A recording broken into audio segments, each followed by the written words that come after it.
This is a staff announcement. Would floor mopping guy please report to the hot box offices urgently and bring your big bucket?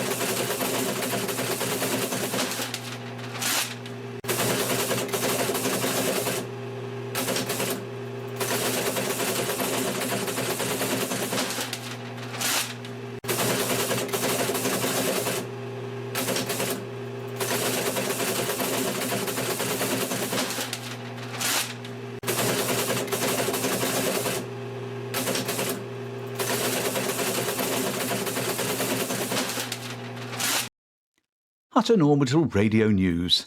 Tune in every Thursday and get the horn. It's quiet in the studio this evening. Many of the chairs are empty. There's a figure clad in a hazmat suit at the desks. Chicks has his feet up on the apology officer's seat. Flossy can't work out whether to put her bag of emergency snacks on Litho's chair. It's a green room week, so by the end of the show, those seats will likely be occupied by some of the regulars. But for the time being, it's time for someone to say, "Our microphones are live!"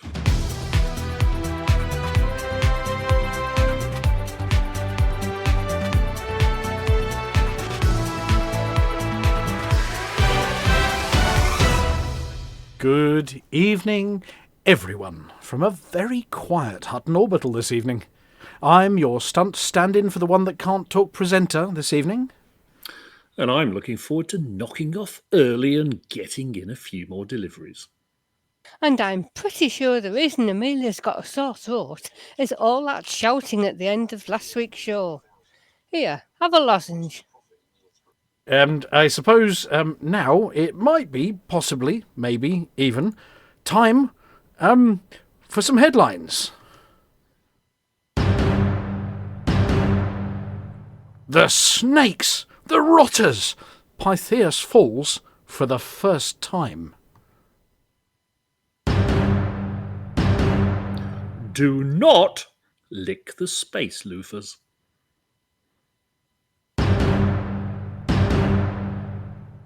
Do get your deliveries in. We don't want anyone else down with mods. And I've completely stuffed up the order of the headlines. Yes, that was also the BGS one, possibly. Oh well, I'm going to move on to the next headline. Unlike those of us in the studio who've had to rewire the decks, a thumping good time is being had as Tharg takes a wallop.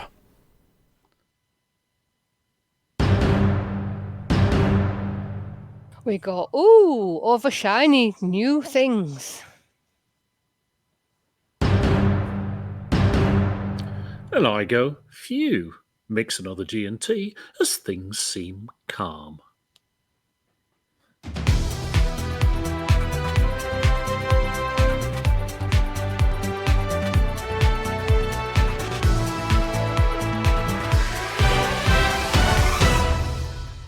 First, this evening, with King Hanky, yes, it is another Hanky story, with King Hanky one-handed after his accident and half-cut after his extended birthday celebrations, it seems that piratical types have taken advantage of his current condition.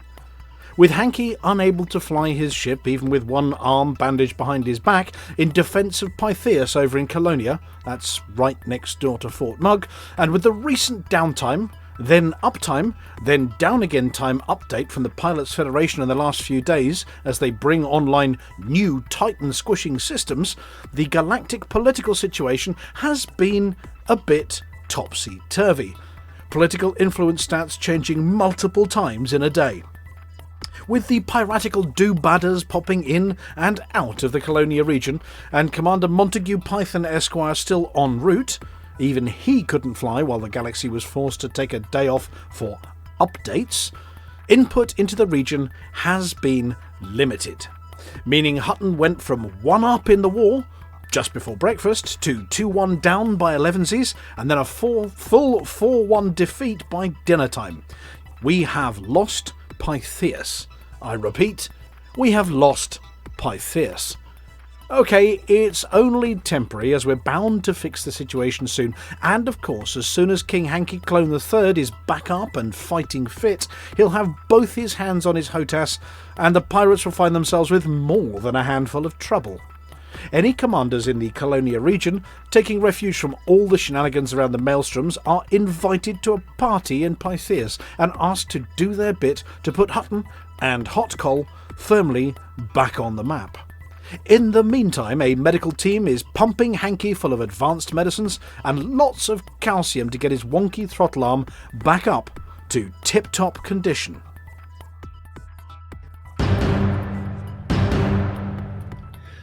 The apology officer has had to report to Nurse Wyeth's office with a bout of space lurgy caused by MODS, or Mug Ownership Deficiency Syndrome. Whilst lurgy is rife at this time of year, galactic wintertime, unless of course you're of the Antipodean persuasion, then it's galactic summertime, commanders are kindly reminded that it's imperative, after popping out to do a little bit of exobiology to fund your carrier, that you wash your hands thoroughly afterwards. The representatives of Vista Genomics are more than happy to stand behind a desk whilst taking delivery of your spotted space goo, your sampled loofah, and your thoroughly probinated concha labiata, without tittering, we might add. It should be noticed that there are various protected biological screen fields in place in the Vista labs. That, and they're specially trained not to lick the pot to see what it tastes like. We're not saying that's what the apology officer did, but you don't get that sticky and icky without gurglings and burglings from your insides without having stuck something dodgy in your mouth. Either that, or they were helping out over in Epsilon Indy and forgot to get the inoculation before going to help out. Commander Lithobreaker is also missing, although it appears that the mafia types he offended with his poor attempt to the carbonara the other week have put out a contract on him and he's on the run. Possibly hiding out in a cave on some distant world until they shoot past him and he can turn around giggling and head back to Hutton. As for Amelia, well, she's here, but we've put her in a hazmat suit in the airlock as she's looking, well, a bit peaky.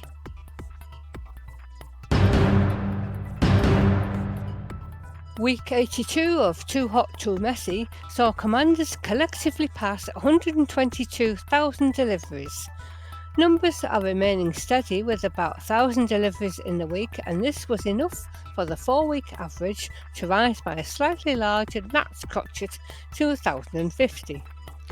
One mugger found that getting distracted from their primary task can sometimes cost you dear, as experienced mugger Waller81, sitting high in the table with almost 20,000 deliveries, found to his dismay. We'll let him tell the tale in his own words. Delivering to a planetary port, as I was coming into land, my ship came under fire from the ground. I swiftly delivered 1 mug and 1 gin, then launched to a safe altitude out of range of the gunfire. I donned my Dominator suit, landed at what I thought was a safe distance from the settlement, but not too far so I could easily make it back to my ship to rearm and recharge my power if needed. I dispatched the scavengers with ease, as there only turned out to be 4 of them. I then waited around for the inevitable second wave, which after 5 minutes never came. That's when I decided to return to my ship, change into my Maverick suit and grab a power regulator to restore power to the settlement. That done, I began to find dataport after dataport, downloading as much as I could, cocktail videos, cat recipes, etc.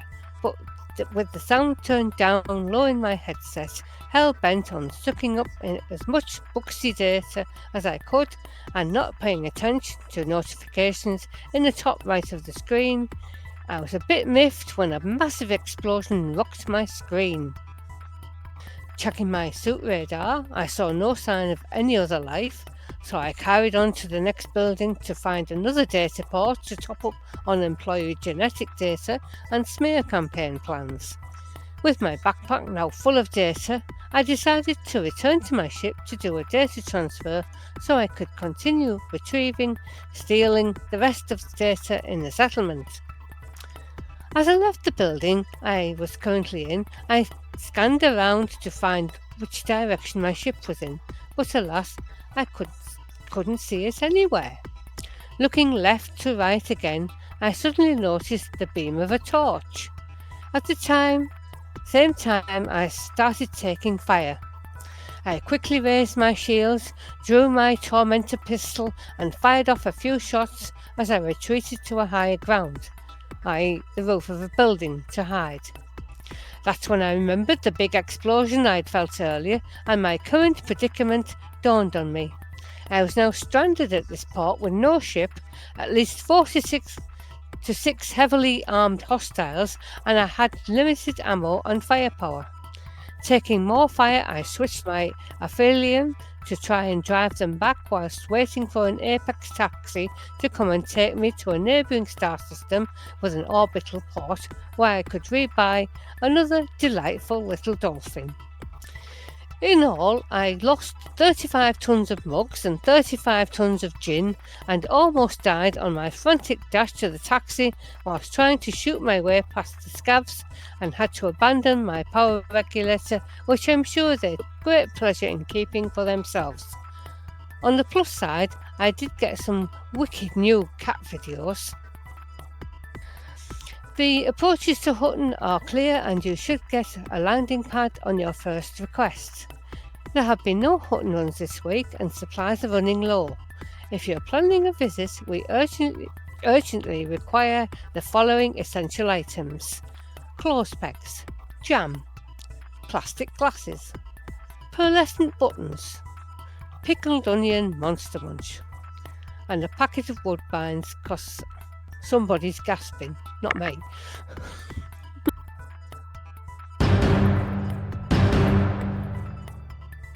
It appears that the Nanite, Nana, and Nerf gun attacks on the Titans has begun, and commanders are currently engaged in a huge battle of galactic whack-a-mole against the Titans.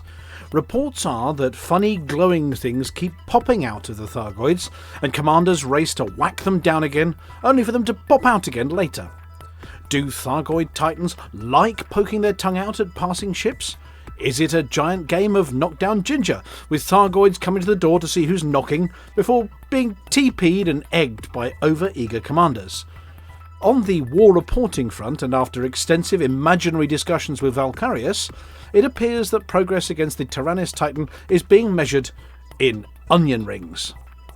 Titans are like onions. They make you cry, and they have layers, like ogres. But the more layers we peel off by playing whack-a-mole, the closer we get to something.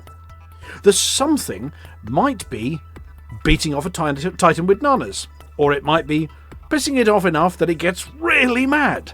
Either way, we're making progress towards whatever something is.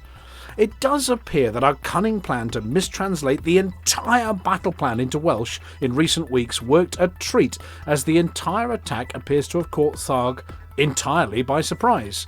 He, or she, or they, appear to have put their entire defensive systems on high alert for incoming Python Mark IIs, much like most of the population on the galactic forums. While pondering the designs released by the Pilots Federation in recent weeks, possibly a month ago, and wondering whether the abundance of utility mounts and hardpoints are a bad thing for passing Thargoid combat ships, Tharg caught a sucker punch in the exhaust port. There are rumours that Lucasfilm, who achieved independence from Disney in the 3100s after centuries of oppression, are considering claiming copyright on the concept of shooting big space death machines in the exhaust port. But for now, We recommend that Hackswing stay on target and not turn off their targeting computers, even if strange disembodied voices tell them to.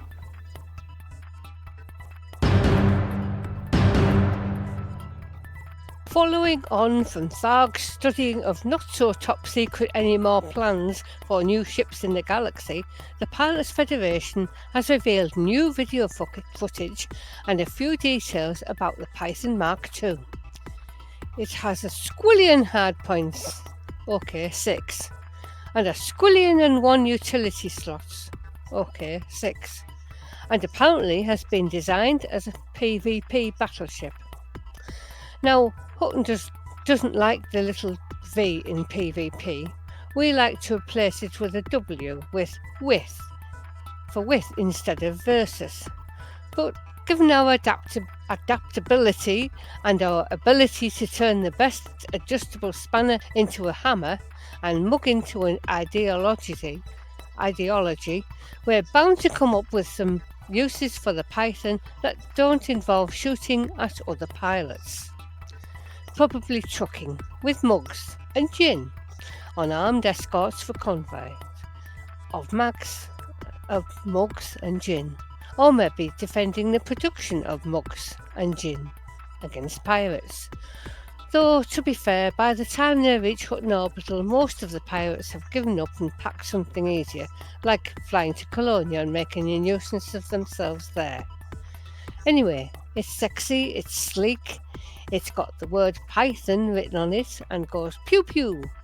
Might be time for Mr. Cow to record a new version of pew pew pew pew pew pew pew for de lance.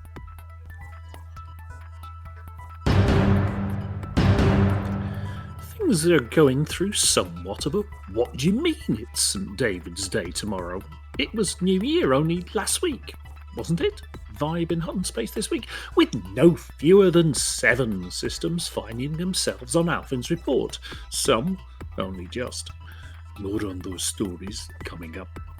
New systems have been lining up for their turn to hold the wooden spoon after Ross 671's almost permanent grip was relinquished a couple of weeks ago.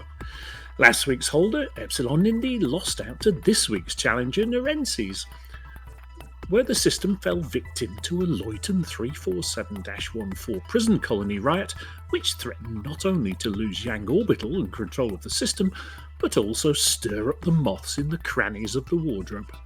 The Luyten convicts timed their strike to perfection so as not to appear until after last week's report, and the uprising was well underway and drawn 1-1 by the time anyone outside the system noticed. With the war just ended, Narnia underwent a very small and very brief recovery to end the week on the wrong side of 30. A civil war is brewing, and also a further conflict is likely, locking up the system for much of the upcoming week.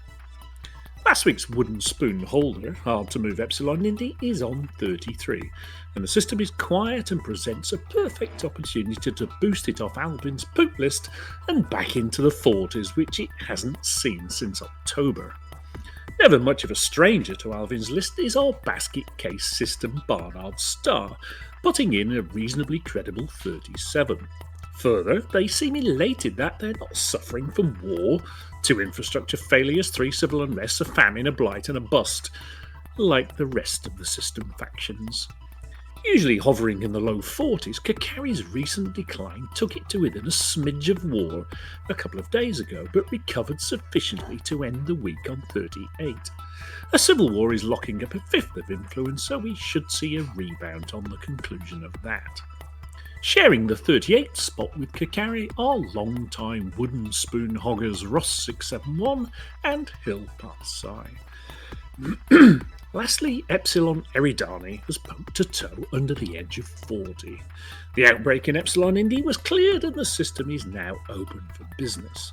At the overachieving end of the Hutton Systems table, we have 3 systems above 60%, one of which is over 70. Priorities this week are, if you want to truck something, boost Epsilon Indy.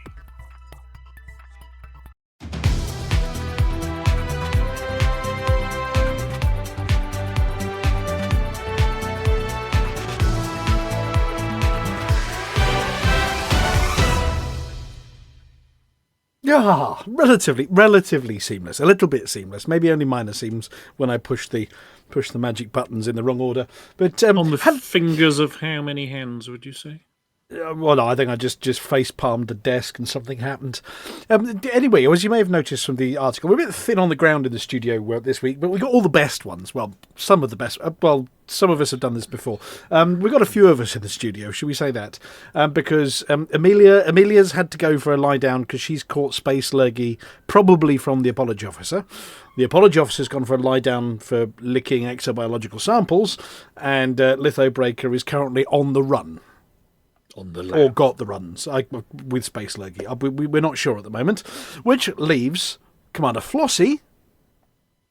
Are you there? Oh, yeah, we've got Commander Flossy. Yeah, there we go. Yeah. And Commander Chicks. It is. And me. And I think we've got Alan, the Space Aardvark, and Mooncake. And that's about it. But neither of them talk. Snuffling around my legs. Yeah, no, neither of them talk very much. So, yeah, we have got a sort of a worried about the crew cam going on. And at the moment, unfortunately, Mooncake's kidnapped the camera. And all we can say is see as an adorable kitten poking its nose into the camera. But we are reassured that all of them are going to be better or back soon, we hope. So, Commander Chicks. Now, you see, you see, I've just noticed that you put some pictures in here. And I given did that, tell you. I did you did, but I was reprogramming the decks after. I knew there'd be an excuse. After update 18, completely new Studio 6. 48 minutes ago. Yeah. So let me just have a look. I might have. I have a Banter slideshow. Here we go. Let's just while we're talking about this one. Oh, it auto did itself. Oh, crikey. Well, I didn't need to worry then, did I? Right. So there was a Frontier live stream because it was the day before Green Room Week, which is this week, which means we've got a Green Room coming up later for anybody that wants to pop in and say hi. It's interesting, actually, because with them being the last Wednesday of the month and with the Green Room being the last Thursday of the month, it's almost like the planets are coming into alignment. We get... They are. The Frontier. You mean just enough to annoy Lave Radio because they're the day before the Frontier live stream? We get a scoop. By the time Obsidian and the Burr Pit and everybody else and Galnet News have all featured all the stuff, yeah, by the time the following Tuesday comes around, it's they've moved on to something else. Well, yeah, but we get to look at it all in our own sort of inimitable fashion. And so let me just see whether if I put this button here and go ka-clonk. Oh, look at that! Oh yes, yes. That it may not be the right one in the right order, but it's one of the pictures. Well, it is. It's the first one. Or is it last time's one? No, it's this time's one. Well, you wouldn't really know, would you? I'm wondering. Frontier undocked, but Arthur's moved seats. I'm sure he wasn't on that seat when I was watching. I can't remember. I think he was on the right. I'm going to quickly look. I think we haven't flipped it because the word Frontier's the right way around, but I think he may have changed sides, which doesn't mean he's turned into a pirate. But anyway, and Holly. Deleted them. And you remember Holly? We had a bite with Holly over at the Science Museum and LCU and others. Yeah. Yeah, I've deleted last month's picture, so I can't verify they're on different seats. Well, I can always do this button, and no, it's completely wrong because look, there's an aardvark in a street. Yeah, that looks like Exmouth Market actually. Right, well let's adjust. What I am wondering about this picture is they have other games than those three, don't they? There are more. It's gone now. It's disappeared. Yeah, I know because it was. No, the games it talks about during that show. We want that one. That's what I was wondering, Flossy. And are they in the order in which they talk about them? I think they. Well, I'm trying to do that bit. That one. Can we have the picture back, please? Explo%. Can we have the picture back, please? That picture. How about I've swapped sides. Arthur, I told you he'd swap sides. Who, Zach? No, Arthur. He's on the right now. Oh, he swapped sofas. Yes, of course he has. Yeah, absolutely. I thought you were talking about Zach coming back from wherever, the Gulag or wherever he'd gone. Yeah, I mean, that could be the Arthur and Zach one. Oh, no, not that one. That one. How about that one? Oh, no, they've changed sides. No, we don't want that. You've just given away the... Oh, no, it's all in the wrong order. Well, oh, well. it's Hey-ho, never mind. Right, there was a Frontier live stream, as you can see from the on-screen. Get well soon, Amelia. We want you back. Somebody needs to push the right buttons. Well, no, I wasn't expecting to push any buttons until about... You're supposed to say, I am pushing the right buttons. No, I'm not pushing the right but buttons. Not necessarily in the right order. No, I'm pushing the wrong buttons in the right order. That's the problem. Right, so there was a Frontier live stream. Ta-da, ta-da, ta-da, ta. Well, it's called Frontier Unlocked. Undocked. It's an icon. Unlocked. Thing. No, Unlocked. We only want the undocked bit at the end. The 3 minutes 37 seconds at the end, or whatever it is. I did make you a slide saying Frontier Unlocked with the logo and everything, but in some kind of prescient knowledge that you would screw it up, I didn't include it. That was awfully kind of you. Anyway, so for those not familiar with it, because you haven't watched it yet and you want us to tell you all about it, once a month they talk about all the stuff. They talk about the roller coasters, the dinosaurs, the shooting, the chaos hordes in the face, and obviously Elite as well. They talk about those Zoos. 3 posters that are behind. I haven't seen them talk about Planet Coaster. Well, mind you, I don't really watch. Well, there's coasters, there's zoos, there's dinosaurs, there's Chaos Gate, which is about shooting chaos, and then there's the chaos that is us, Elite. Which is usually Tail End Charlie, so I tend to watch the last 20 minutes of the thing. But it was hot on the tail of an update that turned up on Monday afternoon. It was. Yep. Update 18. But so obviously you've probably been taking part in that, or if you haven't been watching streamers' videos about that. But if you want to watch the VOD on GalTube, apparently, and you only care about spaceships, then if you zoom all the way down to 56 minutes or so, then they do an elite thing. Mm. Yeah, and actually they switch sides again, and so Zach was involved in the elite thing as well. Well, he's got a new job. Yes, well, he's back, isn't he? Zach's back. Zach is back. He's now the junior product manager for Elite, whatever that means. Well, he's slightly more junior than the senior product manager for Elite. But anyway, they gave away goodies and did stuff, and they gave away information, which I may or may not have sneaked across the screen.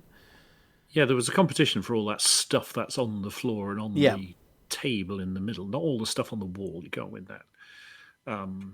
I can't tell if there's still a Hutton mug on the shelves or not. There used to be. There's something. I can see there's a Hutton Radio mug, second shelf down right-hand side, I think. No, that's the one that says Commander something. Remember they used to have the one of those? Chuck handgun or whatever. Yeah. Is that one? There's something top left sat on top. Anyway, it doesn't matter.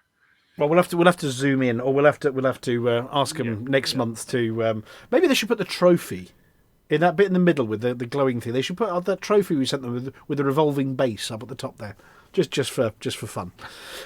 So they were doing a sort of, can you guess? And I don't actually believe their answer. There's been much debate about this amongst circles, but they said, guess how much of the galaxy we've now explored, and that's without using the James Webb Space Telescope. This has actually gone in person to explore. Flossy, what do you think it was? Oh, 10%. Was it 10%? Was it 1%? Was it 0.1%? No, it was something else. Commander Chicks, what was it? Well, it was there on the screen a minute ago. That one. It was 0.06%. 0.06% of the galaxy has been explored. Now, there is some controversy over this number, because I think, and doing a little bit of sort of background digging on this one, that there has been potentially a bit of a reporting error, either in a previous year or this year. Because the number for, hang on a second, 2022 was 0.05%, and 2023 was 0.059%. Yeah, so it could be 0.064, and they've rounded down. Yeah, it could be. It could be a reporting error. Just displayed the significant number. Yes, I'm just looking through previous screenshots to see if I can spot it, because they've done, you've just told us numbers. No, that's fine. Yeah, I mean, it could have been 0.05552% last time and 0.061197% this time, or something like that, hypothetically speaking. Yes. Yeah. This is how I used to fiddle my numbers at work. Anyway. For small values of 0.06 and Yes. large values of 0.05, we've scanned nothing. Yeah. Yeah, when your £1,000,000 that you didn't spend is actually in the rounding area, you know it's a big job. Yeah. So they also did speak about the ship. I think we showed it earlier, didn't we? We did. We had a whole article about the new ship. Yeah. Well, shall I, rather than the rotating ship that we've got on screen here, shall I see if I can substitute it for the extended version? Oh, I think I might have it in here somewhere. Well, as long as you do it quickly, I think yeah, could be. Oh, keep crikey! Quick, hide the thing. There we go. Look, it's got a picture in front of it. Yeah, there we go. You wanted a picture. I've actually upgraded it. There we go. There is the Python 2. There's its arse. It's got the engines stick out a bit more on this one. They have said that this is sort of the right shape and all sleek and not really textured very much yet. As it says on screen, these are work in progress assets. I do notice, you see how far the engines stick out? Yes. At the back. It's got bumpy bits on top. So you're saying it's like a 1985 there's a hard point there, middle Vauxhall of the top. Corsa with a massive exhaust. Yeah, there's hard points underneath the nose, and there's blue one on the neon roof lights there. underneath and a big boom box. Yeah, there's a couple of hard points there, and well, it's hard to tell, isn't it? yes. Now, I think what they've said is that obviously talking to Falcon de Lacy, they've said that the previous model was very much based on the sort of these wireframe kind of looks that they liked. They were the mode of the time. They were the Art Deco of the design era that they were made in. So they all had these sort of based around a wireframe shape. You know, your Anacondas, your Cobras, your Pythons, your Sidewinder. But what they've been able to do, apparently, is ditch that completely and go for a new sleek design. It looks like a stealth fighter or something. Because they've decided to ditch that old sort of angular Art Deco design ethic. But, you know, the sharp edges, the flat surfaces, and go for something, you know, a bit smoother. I must admit, it looks... Doesn't really matter in space, of course. No, it doesn't. I mean, it would matter if you were plunging it through an atmosphere of some sort or into an ocean, maybe. The cockpit... Now, people say, oh, it's just a cut and paste job. Looking at the shape of that cockpit, it does look like a different cockpit. It isn't just put, you know, what do you call it, lipstick on a pig. Well, it's obviously got a pilot seat on one side and... Yeah, it's still got that sort of layout. Lopsided look. Yeah. And I'd imagine that there'll be sort of custom ship kits for this, and look at those engines firing up. Oh. Now the big sort of the big carrot they dangled towards the end was it was somehow intertwined with the narrative.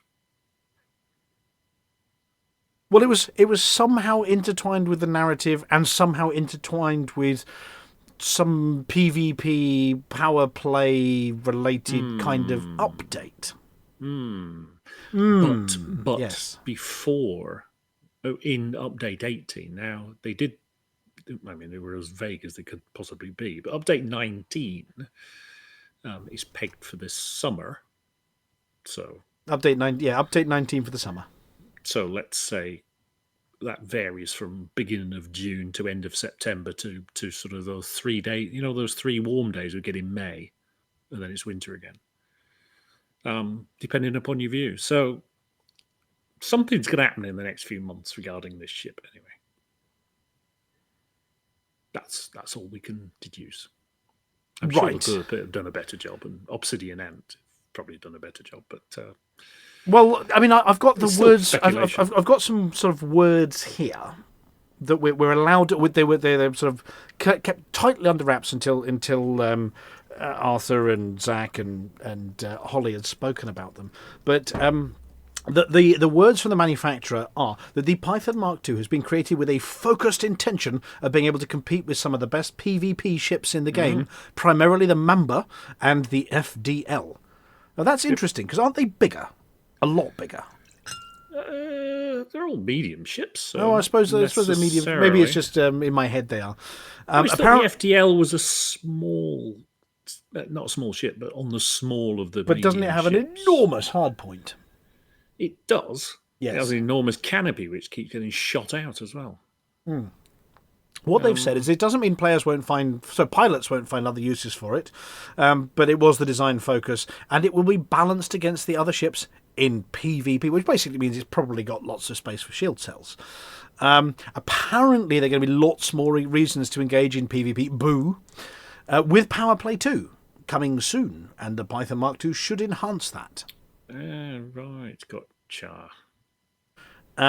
Apparently, then, this is work in progress stuff. They're not completely settled on the exact internals. They can confirm it has got both a squillion hardpoints. How many was that, Flossy? A squillion? Oh, we've lost Flossy. No, she's going. Oh, 6. Yeah, and it's got a squillion and 1 utility mounts. 6. 6. Yeah. Apparently, it might feel a little bit unusual when you first buy it, but when specialised, it's going to feel great, like Tony the Tiger.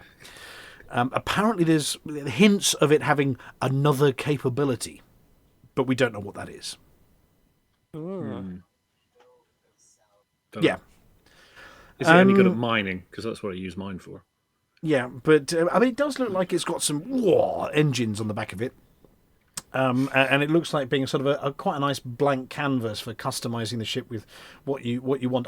I'd imagine it's sort of, oh no, we haven't got cargo space. You can have loads of stuff, but not much cargo, I would guess. Or is it just full of those? What is it? Those military optional bays that you can put armour in, but that's about it. The hull reinforcement packages and stuff like that. Yeah, so it may just got. Yeah, loads of those and no cargo. So maybe it's the cargoless Python. The anti-trucker Python. I think when the time comes, we should just ask Alex Zuna to give it a good testing on our behalf and see what they reckon. Well, I mean, that would be a test, yes, and see whether the numbers can be racked up to new heights of silly numbers or exceptional numbers. I have faith. I have absolute faith. Right. Well, I'm going to leave that on screen because it looks good and it's more interesting than everything else. So we also had a patch, was it a patch or was it an update? It was an update. It was update 18, so it wasn't a point patch. It was a big number patch. And it was a big patch. Yes. Now I'm just going to sort of browse through some of the things that they were saying in here. So update 18 has arrived. Yes, we know. And the war with Thargoids has entered the end game. Well, onions, lots of onions. Apparently, the update includes an exciting update to the story. Yes, we're bashing Titans and playing with onions, and several fixes. The update is approximately 30 gigabytes in size. And lots of people saying, well, 30 gigabytes for a new missile. No, you muppet. I mean, genuinely, I'm going to call them muppets for doing that. There's clearly more in there than 30 gigabytes for a little pokey-outy glowing thing on a Titan. So I would imagine when we get to the bottom of the onion, we'll find at the heart of the onion there's something really scary, like it's onions all the way down or something. Anyway, slug. Apparently, System Authority and Power Ply agents, agents have been supplied with calming tea and soothing music. So we'll now no longer have unprovoked aggressive tendencies. They will leave the anger to the pirates, as is traditional. Because I don't know if anybody's noticed this one, but instead of scanning you, they've deployed hardpoints and blasted you, which causes all sorts of trouble. Yes, I have noticed. Yeah, it's a sort of a faint whiff of Sally there, wasn't there? I have to say that I think it's Paul, isn't it, that does the patch notes now. He does a very good impression of Sally ++. Yeah, because he gets a bit leery on occasions, and I'll go into that in a minute. Apparently, shadows no longer disappear in VR and flat screen, which for Babylon 5 fans is either a good thing or a bad thing. They have renamed Daha Deti 1A to Lumitar in memory of a lost colleague and friend. no more details forthcoming about that one. And the on-foot camera is now prevented from passing through ship hangar walls, which, I don't know, I think some people were liking doing that and peeking under the skirts. There's all sorts. SRV pilots are now not prevented from docking if somebody else has been pootling around in their SRV who was not recognised by an engineer. Something to do with engineers not sneaking into engineer bases if you weren't allowed to. Thargoid ships around Titans have had their optician prescriptions adjusted and no longer detect players at unexpectedly high ranges. Apparently. Thargoid scouts were apparently previously going idle when they attempt to leave a Titan. Recon limpets were going too slowly. They've been sped up. We're no longer being told we're murderers for doing non-hostile damage to objects that are later killed, i.e. bumping into, I don't know, a satellite which get blown up or something. I don't know. But it's stopped, and Thargoid ships have had their alcohol levels adjusted and will now consistently exit from spires without rubber banding. So yeah, this is more Paul-isms. And Thargon swarms now dock more reliably with Hydra-class interceptors. I don't know what they were doing before, but clearly it wasn't right. There's a thing about avatar images, so if you wear your spacesuit and you're in multi-crew, you can actually see your crew's spacesuit in the pictures rather than their holograms. And apparently caustic sinks do something different. It's a cubicle 3 line. There was one that propped up, Gravity Well. Yeah, I saw that. Gravity well slow. Yeah. Gravity well near. Yeah, gravity well near. Yeah. Apparently it used to say slow down in the cockpit, but now it says gravity well near or something. Or well It says gravity well in red.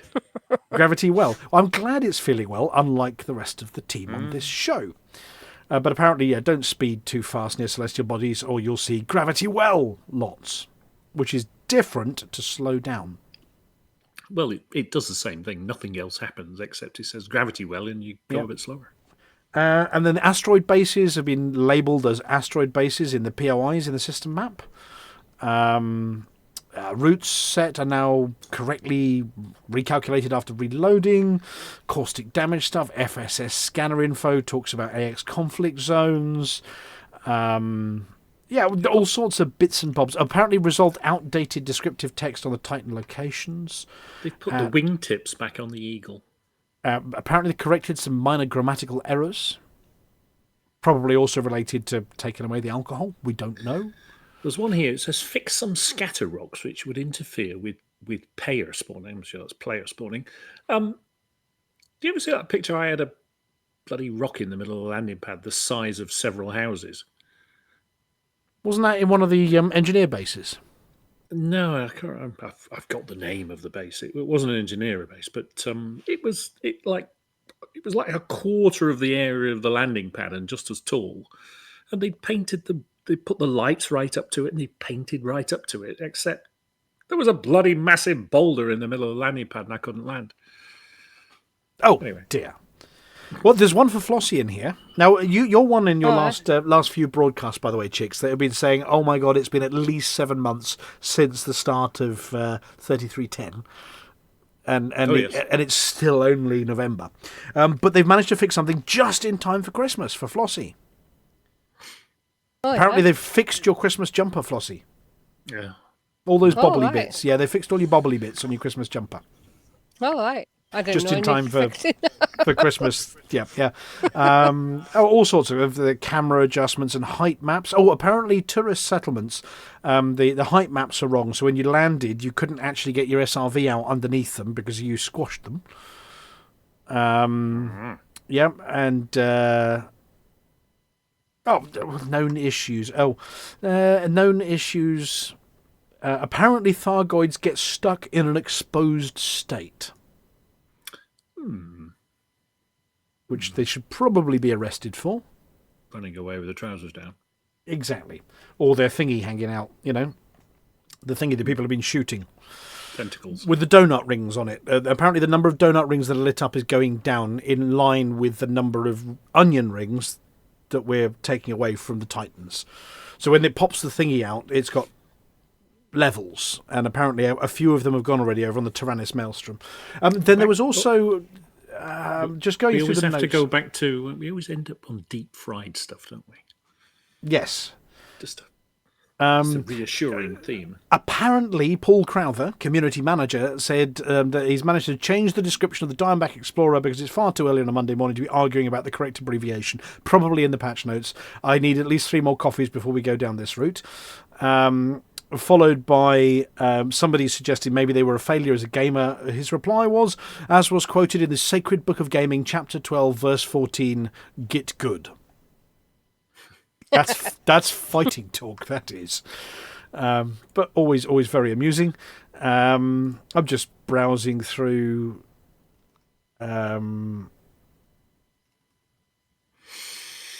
Here's one. Chop, it's 3 p.m. Where's my Python Mark II update? P.S. It's updating now. Yay. Wow, that's really bad timing from the community team. And, exposed states. They're still talking about exposure.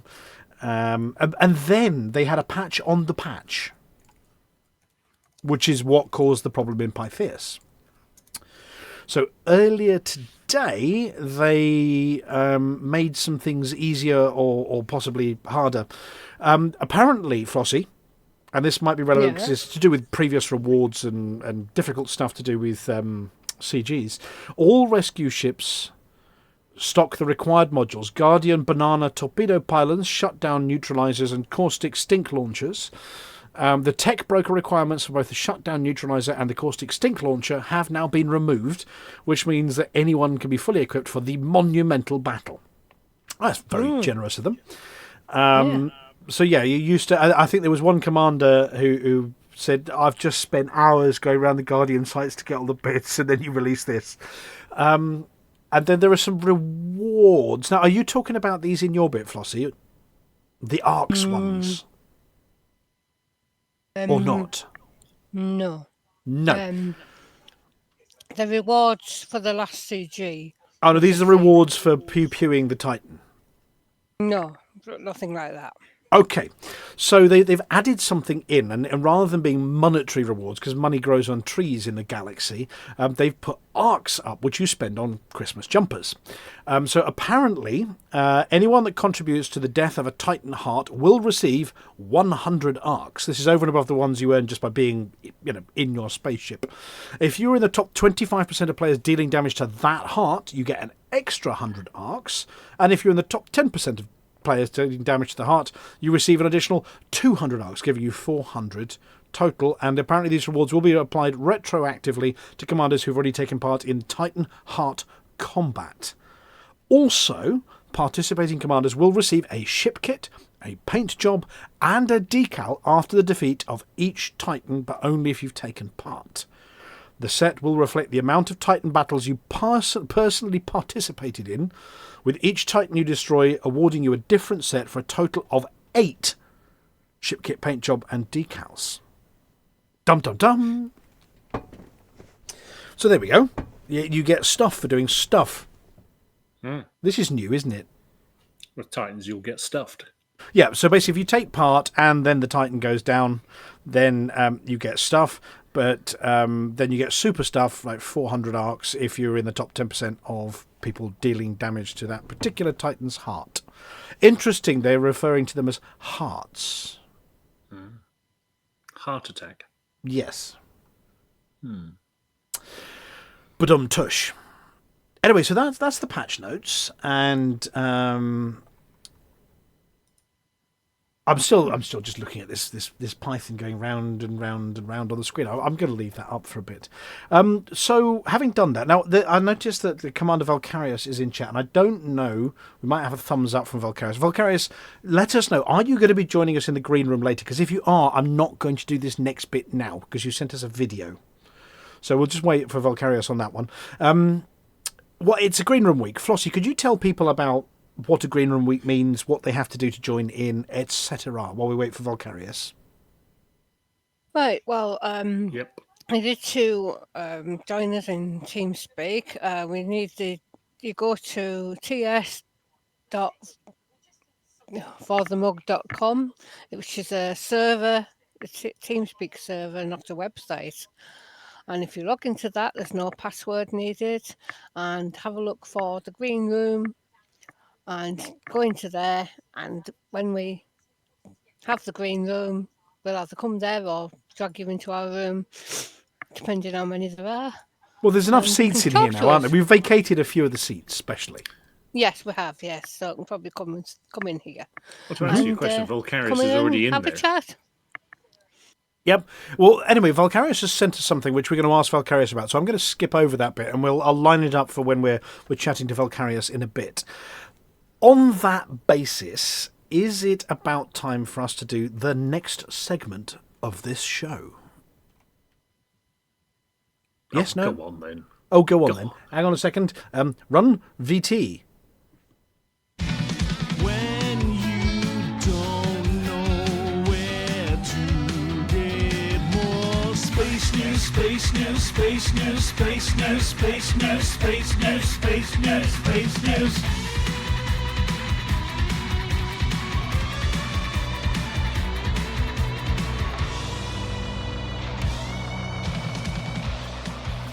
VT, that was audio.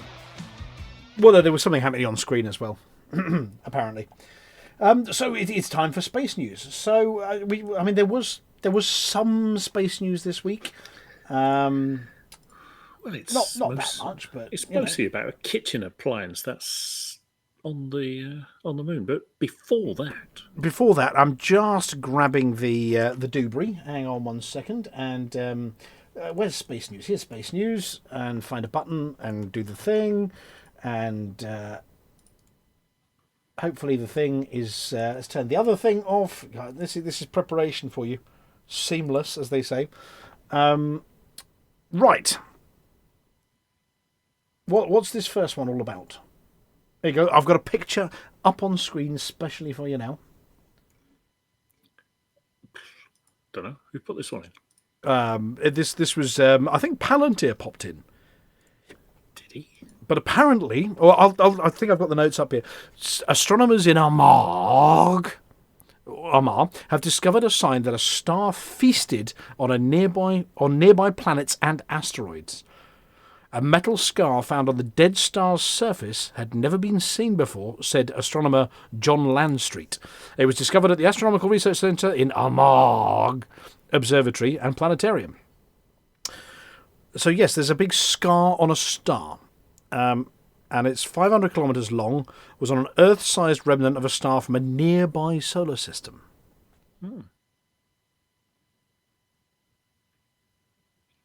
But the star no longer creates energy at its core, so the star is dead. But the white dwarf star has been called WD 0816-310, apparently. I thought you were going to say WD-40. WD-40. But basically, the white dwarf ate all of the surrounding planets and asteroids, which are born at the same time as it, and causing a concentration of metals that scars the star's surface. Well, it would have digested them as a. But it's as only red a giant. 500-kilometre long star. Well, it's boiled down. I have to that. questions. I mean, can we really see a 500-kilometre long scar on a star? Scar on a star. Yes. I mean, it says it's plastic surgery relatively gone wrong, near, perhaps? but it says it's relatively near. But I'm not entirely convinced how near their idea of near is. Look, there's the observatory. Apparently, it's using the Very Large Telescope, another imaginatively named piece of space stuff. But it could have been the extremely large telescope. Apparently, the scar is about the same size as Vesta, the second largest asteroid in our solar system. I have questions. I'm doubtful. I'm trying to think of the equation you use for the size of resolvable size and how big the mirror would have to I mean, be. whether it can even see a blob, you know. Well, we it have must use difficulty some- from Earth seeing blobs on Neptune. It's some technique they use with the VLT, isn't it? Yeah, or a giant metal detector. There's some sort of rather eccentric-looking chap with a machine that goes beep, pointing it at the sky. I think I found something interesting on that star. Might be worth something. That's not a satellite dish. That's a colander. Oh, I'm a detectorist. Yes. Anyway, so yeah, hungry hippos by a star. There we go. Well, it's no different than our star will do one day. What? Go really small and then eat everything. No, eat everything and then go really small. Okay, yes, yeah. Not necessarily in that order, but time is bendy, So, and space. Well, 4.5 billion years. Yeah. Anyway, oh, crikey. Oh, go away. There we go. Oh, and then we've got the moon lander that's copying King Hanky. Yes. Here we go. Yes. There's a So this picture. This is a cautionary tale of when, like most of the world, and the reason much of the world is, stuffed, is because they let the accountants take over from the engineers. So reading the, I can't actually remember who wrote it. I think it was a technical account I read the other day, and they were basically saying that they decided for cost and program reasons not to do a particular test on the laser landing system because it would be expensive and take a lot of time. So they skipped that bit and sent it up. And I paraphrased very, very loosely of what was in the report. It's quite a good report, actually, quite interesting. But it didn't work. So in the end, the thing came down 3 times faster than it ought to have done, and it bent. And now it's leaning over. Well, but by faster than it should have done. It was supposed to come down at 2.2 miles an hour. Yes. Or, yes, meters per second. About a metre per second. Yeah, and it came down at 3 meters a second, or 6.7 miles an hour. Or, what a Hutton trucker might consider a mildly energetic jog. Yeah, but this thing must weigh, more than half a ton. Yeah, there is that. But anyway, I'm looking at this picture now, right? Those legs look a bit spindly to me. Yeah, I mean, I've had looking at it with a layman's eye. Yeah, they look like the kind of things that you put in umbrellas, and we know what happens to umbrellas in a stiff breeze. They snap, don't they? Well, maybe. Yeah, they do look a bit sort of like umbrella. Yeah, umbrella ribs or whatever they're called. My umbrella's been going for years. Yeah, that sort of really skinny thing to be landing a great big satellite lander down on.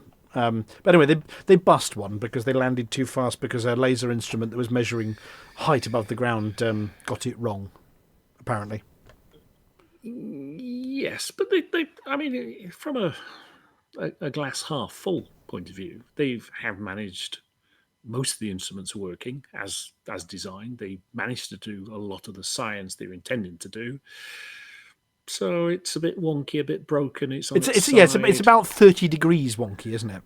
I think its mission life was only something like 9 days anyway, and it's managed to work for sort of 5 or 6 days. So well, yeah, didn't they say that the other lander that went down recently has managed to come back to life after going through a moon winter or a moon night? Well, obviously the day on the moon lasts 14 days and the night lasts 14 days. Yes, so but it went to sleep. It went to sleep, came out the other side, and they said, "Oh, look, it's come back to life again," even though it's lying on its, because that one's lying on its nose, isn't it? This one's at 30 degrees. The other one's landing on its nose. Yeah, whichever part of its anatomy it's.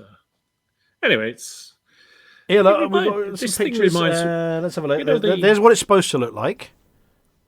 Yes. Yeah. It reminds me of that thing, what was it, an oven or a fridge or something that lands at the same time as Wallace and Gromit. It kind of reminds me of that. It does have that kind of a vibe. I can't see either of them skiing up the cheesy slopes of the moon. Yeah. But at least you can see what the legs should look like. Yeah, so there's another picture. This is a fisheye lens picture of the legs, including the broken bit. And then further down, here's the other one, the other lander. That one landed on its nose. I always wonder, in sort of 200 years when people are going to the moon for the holidays instead of going to Torremolinos or wherever they go these days. The Algarve. The Algarve. For a spot of golf. Fuerteventura. They'll wander out to these things and inevitably pull bits off them and prod them and poke them and go, here, look, love, I can shove this thing over. Whether these things will all be taken away so people can't do that, or they'll just be left there in a big sort of, I think that was covered by the scriptwriters on Futurama, wasn't it? Was it? Yeah, the red about velvet, trash on the moon and things. the red velvet rope put out around it, Yeah, and made up stories about it. I mean, at least they're doing it with unmanned ones. I mean, you sort of imagine the Houston, we've got a problem. What seems to be the problem, guys? We're upside down on the moon. Well, You imagine the is astronauts relative have to in get space. out and sort of push it over to try and get home again. Well, you think, why don't we design spacecraft like Weebles?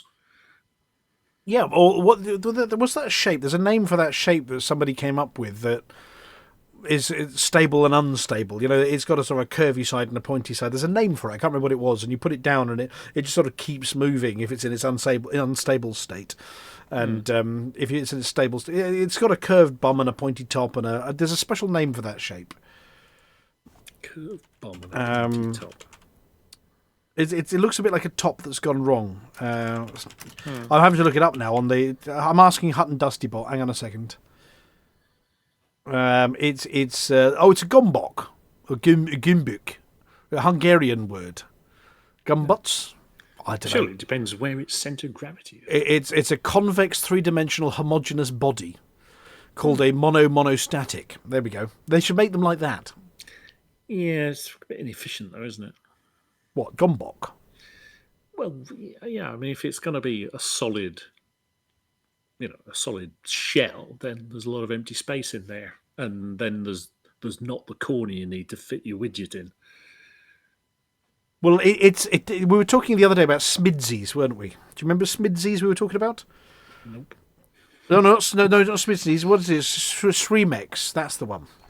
Oh yes, Yeah, Srimex. Sorry, I was miles away. Sorry, mate, I didn't see you. Srimex, on the old robot wars, the self-righting mechanisms.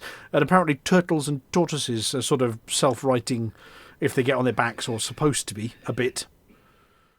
Shelled animals, apparently their shape naturally lends itself to being a bit easier to right yourself. And that's where they came up with this gumboot kind of idea. Ah, yes, of course. Yeah, flat animals like beetles apparently have to rely on momentum and thrust by wiggling their limbs, but dome-shaped tortoises, are better at it. Yeah, I can think of Sunday afternoons lying me back on the carpet going, I can't get... When you've done one of your discs in your back, we're all getting to a certain age. Hurling yourself onto all done a fours. disc and, I've got to roll over. Ouch.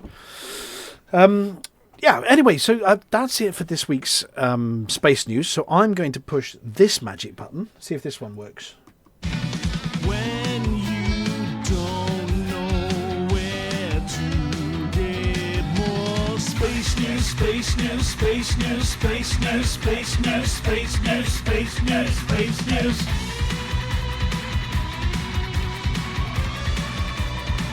So I at this point, I've got a question for Flossy, a proposal for Flossy. Ooh! No, not. I know it's February 29th, not that kind of weird proposal. Given that the two protagonists of the next couple of bits aren't here, Oh, you're not going to make me ditch this image that I've actually managed to line up, are you? what do you think, Flossy? We could do without the word of the week, because the word of the week is very apology officer, but that's my... Flossy, what about you? Well, okay, that's one down. I don't mind either way. If what to do the word of the week, I can do But that. we can't move on without the other thing. Well, it's actually two words of the week, isn't Well, it? the Which other doesn't make thing. sense. The phrase of the week. We're not... Well, I'll tell you what, we'll leave the word of the week to the apology officer, because that's the apology officer thing. I can hear the microphone. I can hear the drums. The only reason I want to do this other bit, right, before Flossy Go and on. the CG News, is because I've actually lined up the Dustybot picture. Okay, okay, do it then. Let's do it. Well, so Flossy, why don't you ask the... I'll ask the Cubit, you can give the answer. Here we go, Flossy. So, what do you call an anteater from the Arctic? Jeff. Nothing. The Arctic climate is too cold and will kill off any aardvarks, unless they wore their big coat. And specially, Hutton Dustybot got us a picture of Alan the Aardvark in the Arctic in his big coat. Is that a coat? Well, it's a knitted... It's Well, it's got a knitted. hood. And, It's yeah, more of a sort of... it's a woolly parka. Well, it's... Maybe it's lined. More of a Got jumper. 3 toes on one foot and is it 5 or It's 6 like 15 on the other, yeah. Yeah, and I do not know what the red London taxi is doing in the background. With a roof rack. With a roof rack. Red What's that taxi. about? Let me look. I mean, I just Put a tent told. next to the igloo. I fed the Hutton Dusty bot the Q&A from the apology officer, and that's what came back. The tent, the tiny little...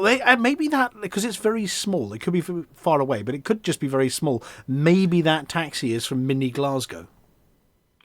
That's not an igloo. It's like an igloo hangar. It's massive. Well, it looks like if I was to make an igloo, because I'm not very good at it, what I might do, maybe. It'd be the wrong shape with the door in the wrong spot. Yeah.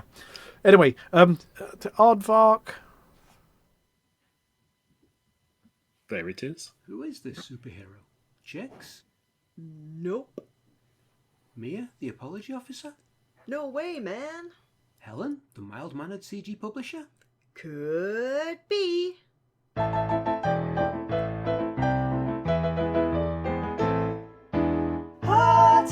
Flossy, #1 super gal. Oh yeah. Hutton Flossy, Alvin's CG pal. She's got style, a unique style, and a swing that just goes clang. When the forum gets rough, she's super tough with a Hutton Flossy pen.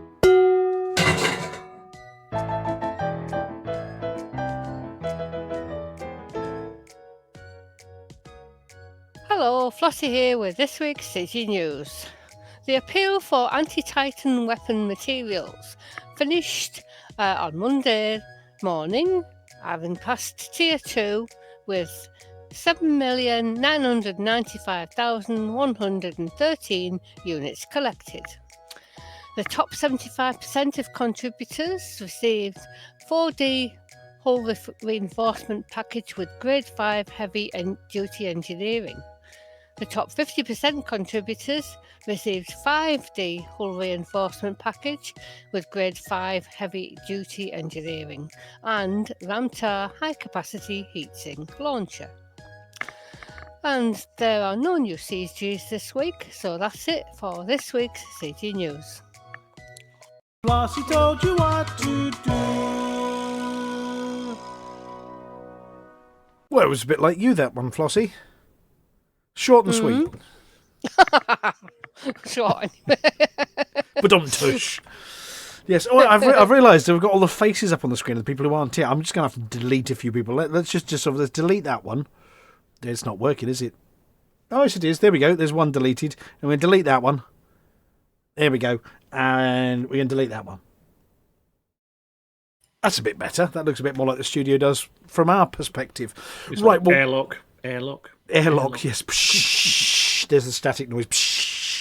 Okay, we're going to go in a second to Beetlejude and Watherspoon. They've had a lot to talk about this week.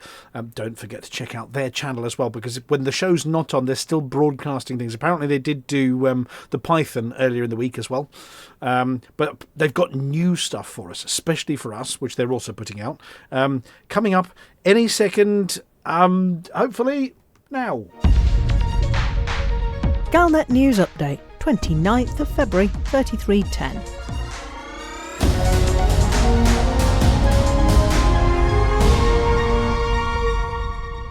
Titan Tyrannus is losing its hearts.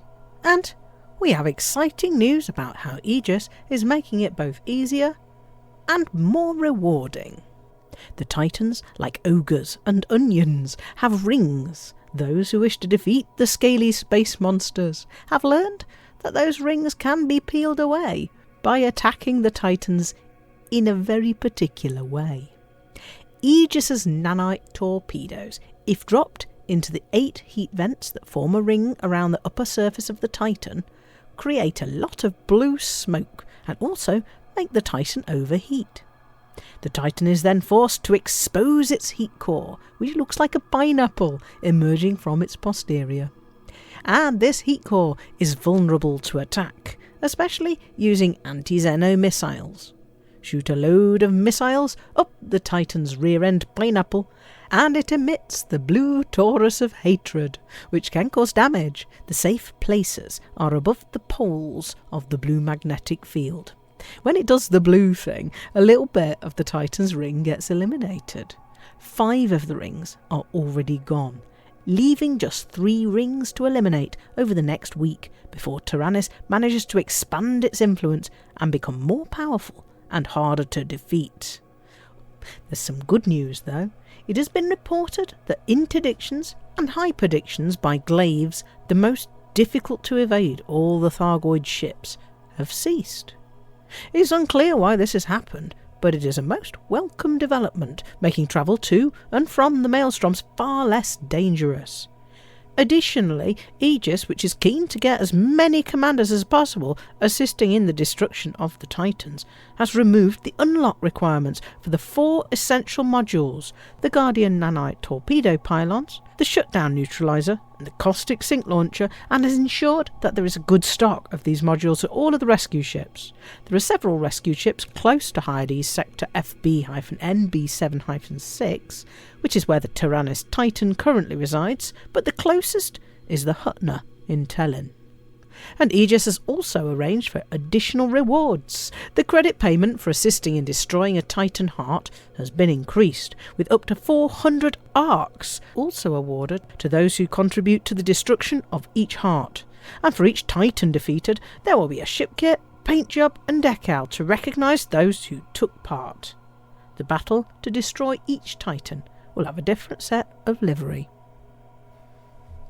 All commanders are encouraged to take part and peel away the rings of Titan Tyrannus by shooting a pineapple back up its bottom. Who writes this stuff? In other news, we like to thank the Winking Cat for all he's done for journalism over the past 9 years and to wish him the very best for the future.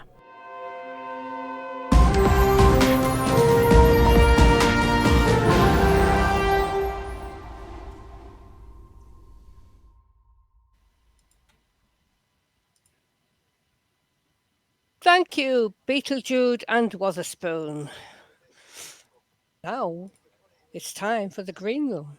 Well, it's not so much a green room, as this is the Vulkarius section of the show. I think. Possibly. Let's have a look. Who's hiding in the green room? Is it just Vulkarius? Yeah. It might be. Yeah. So, do you want to go and grab Vulkarius? I've actually asked Dustybot, this is the Vulkarius section of the show. Let's grab Vulkarius. Hang on a second. And we have a muted Vulkarius. We have an unmuted Vulkarius. Before Vulkarius says a word, though, I did ask our stunt stand-in presenter, the Hutton Dustybot, to write me an introduction for Vulkarius. Now, I'm not sure whether Dusty's ever met Vulkarius. All I said was, Vulkarius is joining us in the green room. Please write some words. Now, shall I read them or do you want me to paste them in so we can take turns? What do you think? Do we have an opinion? I'm still thinking. You're still thinking. It's that strange booming noise. It's very, very, very grand. I'll tell you what, Vulkarius can't see this, so I'm just going to drop into your scripts on your tablets here, and there we go. And there we go. All right. Yeah. And I'll do that one. There we go. I'm just got the red pen out, and Flossy can do that one, and Chicks, you can do that one there. There we go. I'm marking. I've got the highlighter pen. This is brilliant. It's going automatically. The highlighter pen. There we go. Right. Well, I'm going to start, and he's just to spare his blushes. We're going to turn the camera off as well. You ready? Ladies, gentlemen, and commanders of every starship class, gather round as we prepare to delve into the cosmos's most enigmatic enigma. Picture, if you will, a being who exists simultaneously as myth and legend, yet stands firmly in our reality, a titan amongst the stars, not just in might, but in intellect. This is the moment we introduce a figure whose name resonates through the void of space, echoing off the hulls of starships and whispering through the circuits of every mainframe. Enter Vulkarius, the man, the myth, the legend. With a mind sharper than a Thargoid's claw and a wit to match, he is the cruncher of numbers whose calculations can predict the flutter of a butterfly wing on Earth, affecting the market prices on Mars. But Vulkarius is not merely a mathematician, no, he is a fount of knowledge from which wisdom flows like the mightiest rivers of the Milky Way. His tales are the stuff of legend, whispered in the darkest corners of space bars and sung by the bards of the void. From navigating through neutron star jets to debating the finest points of interstellar law with the most fearsome of pirates, all while calculating the perfect trajectory for his next jump, Vulkarius stands as a beacon of enlightenment in the often murky depths of space. So, brace yourselves as we embark on this journey, for to know Vulkarius is to know the universe itself. Prepare to be dazzled, enlightened, and perhaps a bit overwhelmed as we unveil the saga of Vulkarius, the man, the myth, the legend, the unparalleled cruncher of numbers and fount of knowledge that is Commander Vulkarius. Good evening, Vulkarius. Enigmatic enigma, Mr. Dusty. Well, it's as if Mr. Dusty's actually met you. There's not a word of a lie in that. I spent quite a while coding together a ship name generator that avoided saying stupid stuff such as glorious glory, and this is what... Oh, a ship generator, sorry. Right. Oh, right. Well, have you ever had a go with the one done by Mr. Ian M. Norman back in the day? Well, I don't know which one you mean, but if it's the one I've seen before, then the Imperial Navy Intervention and Rescue one was very much inspired by the rather... Shipnames.ianmnorman.com. Yeah, well, the one I remember airs on the side of Flapdoodle, so that attempt was to make a slightly more sensible one. Or it used to exist. I don't know whether it does. But yes, it does sort of have the safe word, the floppy banana, planned naughtiness, the gastric engagement, and the retail enjoyable as ship names. Well, yeah. Yes. Anyway, well, as you are our lone green... It's all very thin at the moment. I think everybody's playing with Titans at the moment. Yeah. Rather than do the usual sort of how are you thing. I beg your pardon. What? There's something that Commander should be aware about that. So the cleanup at Titan Tyrannus is an absolute scurry funge. So if you think you were going to get some of those paints, that Titan hull is on the brink of abrumpance, and it's not going to perdure beyond today. So, and like everyone's just going to abscotulate away with their paint. Excuse me, sir. I've got a question. So if you want the that paint that they announced just the other day, you'll need to stop gongoozling. Well, I've definitely got a question. Are these not just the heat vents and the hearts, maybe something else coming later? Because the update notes specifically say hearts, yeah? Yeah, okay. About the, I see what you mean. And this can't be it. Okay, so... Yeah.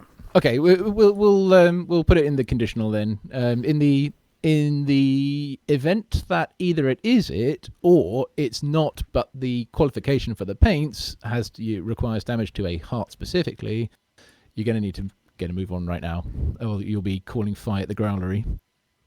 Yeah, absolutely. So you won't get one of your 8. I mean, you'll have time for the other 7, but this first one is the onion is being peeled with wild abandon. Yeah, it dropped on Monday. It was 4.5. Yeah, I think by the time we got to the sort of Thargs Day weekly maintenance, that's 7 a.m. on Thursdays. It was around 4.5, I think, and right now it's only got. Let's have a look. Well, what? It's like 2 and about 2 and 1/8, something like that. So yeah, they're getting through it at quite a rate. Yeah, I give it this evening. That's going to be gone. I mean, there's got to be a big something. There's going to be a grand. It's not just going to go fut. It's going to... If you look at the big glowy ball of... You've got to sit above the poles that Wotherspoon was talking about, there's going to be something, isn't there? It's not just going to go... and deflate I mean, a balloon. 30 gigabytes says there's got to be something else there, yeah. Well, 30 gigabytes. I'm expecting a 10-minute video and heroic music and, the whole thing. Trumpets, horns, the big bass drum, the whole lot. Incidentally, that advice was actually really good. So once you've knocked out some of those heat vents, you can, if you're in a reasonably fast ship, you can actually take 4 or so before zooming around to the underside. Once you've unloaded, best weapon, by the way, Sirius missiles, but ultimately you can use AX multi-cannons or missiles. And yes, as soon as that core pops in, just hiding literally straight above the core is a very good place. It's very safe. Yeah, one thing we don't have, and I assume you're taking part in this, are you? Oh yes, yeah. Yeah, one thing we don't have, and we could do with maybe by next week's show. I mean, we've got the Python loop still, because I'm still loving the I was going to say the ships. I was going to say some rude words by accident there. The shots of this ship. Not wanting to muddle my words up. We don't have any copyright Hutton or Associated Friends nice little video loops we can show as well of something going boom or pew pew or glowing or whatever else. So if you happen to be in the area with a camera, Vulkarius, next time. Oh, I put a GoPro on the yes, slap a GoPro on the nose of your ship if you wouldn't mind, and get us a little vid of. I mean, I don't think we've even got a Hutton vid of the big glowing thing going off, because there's some really good videos of that as well. Maybe from the pole where it's nice and safe and you're not going to get cooked. But if you happen to be able to get some of that video footage, it'd be fantastic for next week. So we can live vicariously by Vulkarius. Well, I'll see what we can do. Probably won't be at Tyrannus, but we'll see. Well, not if we carry on talking for too long. Now there's another thing, which now I might have to a program in and just do a couple of Ujima flips with the didgeridoo and the but you sent us a link to a video over the last couple of days. I just thought you'd enjoy just like having a look at the thing I said I was doing, but hey, if you want to show it, by all means. I absolutely want to show it, because I'm sort of a little bit mystified as to let me just see whether I can turn off this thing here. For the esteemed listener, one off, there we go, and I turn. Here we go. It's on screen now. There are some blobs on screen. I was making I was making a puzzle game, and looks like I'm a gin and tonic. I'm sure you'll get the gist of it once you see. So you got some squares and some ice cubes and some limes. The first one is just they basically kind of instruct you what to do. The first one isn't really a puzzle; it's just showing you that you can click on the things. Right. So go on, tell us in your puzzle, what have you got to do? You've got to connect the edges up. You got to hit all of those receivers with beams. And it's in 3 dimensions. As you can see on the third scene, yes, it is. Yeah, and, it's popping up on screen now. Yep. But the along those lines, they suppress each other. So you have to be selective about which you use to hit which receivers.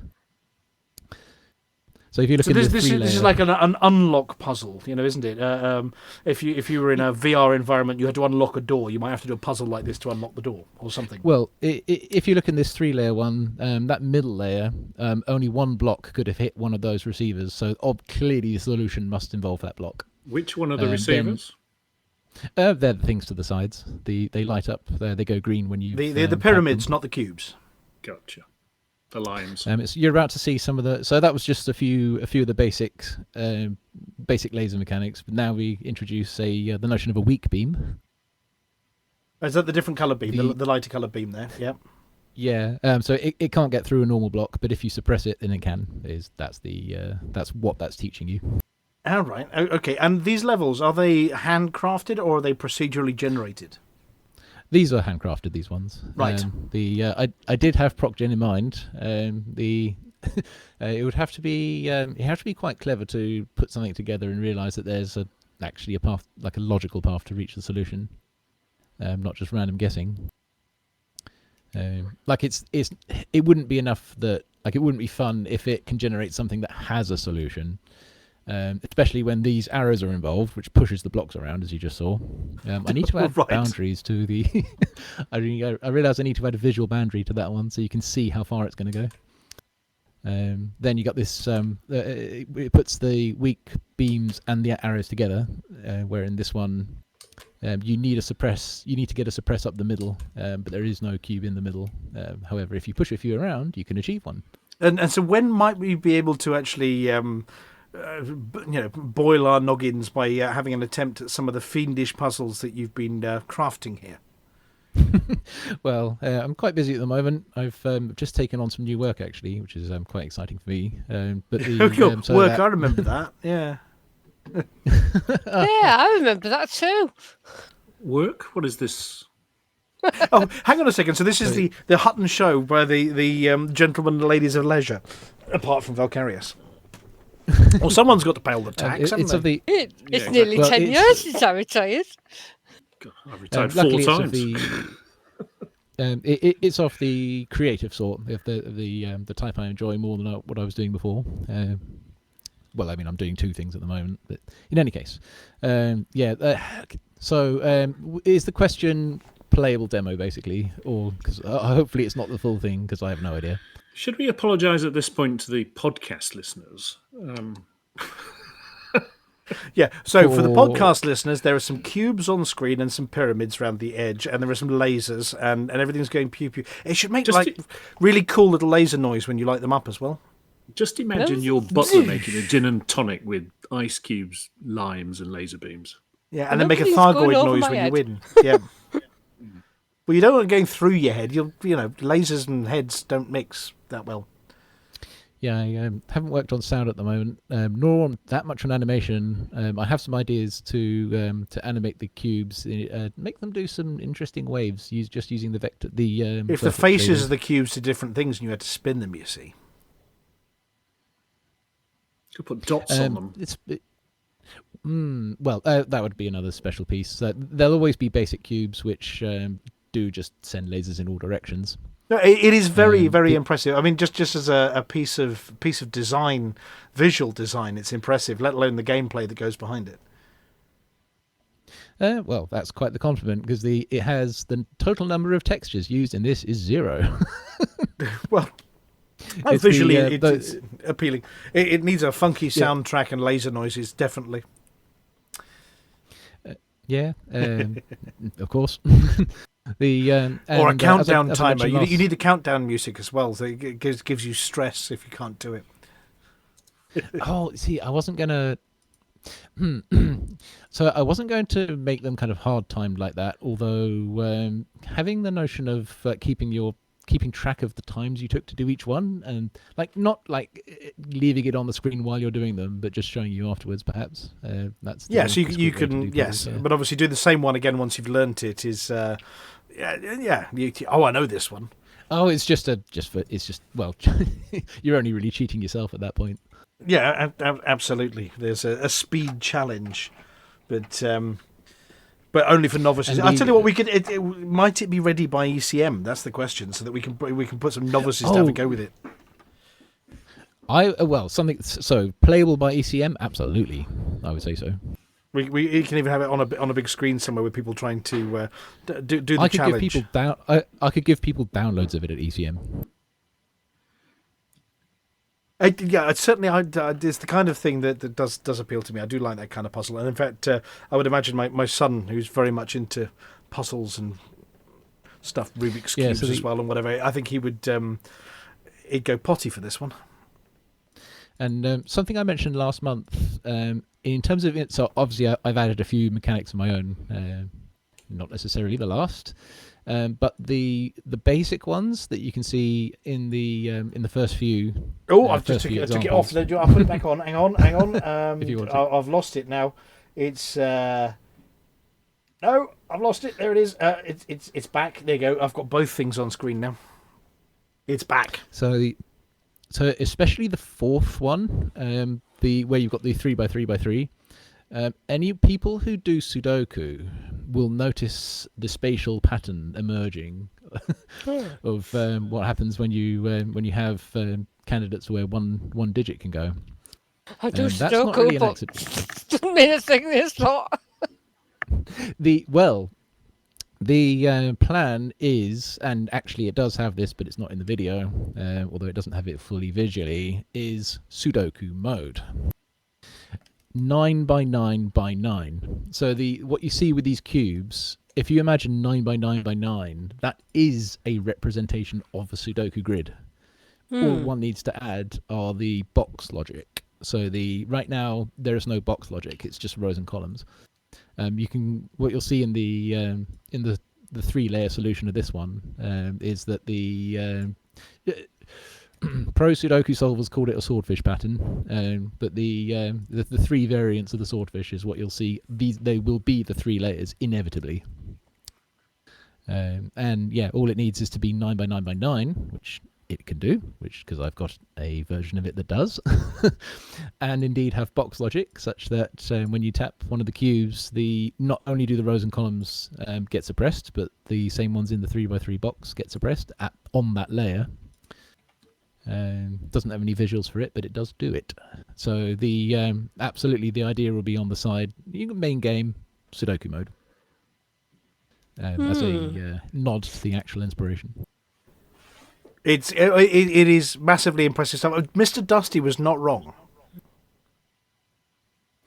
Well, he was a little bit redundant, but I've just got enigmatic enigma. Well, yes.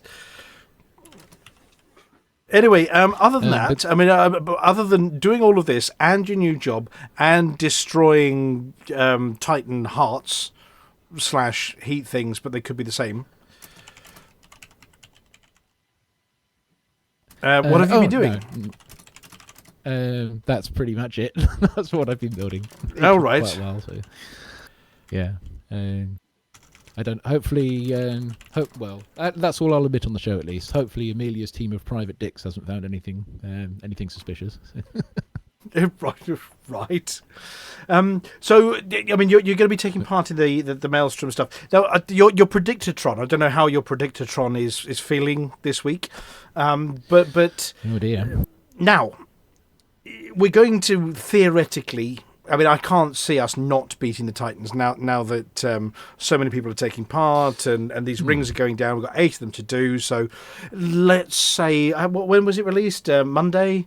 So we're Friday tomorrow. So it's a 5 days per Maelstrom kind of thing, assuming the end is nigh, as they say. So the calling it 5 days per Maelstrom is quite fallacious, which I can say why.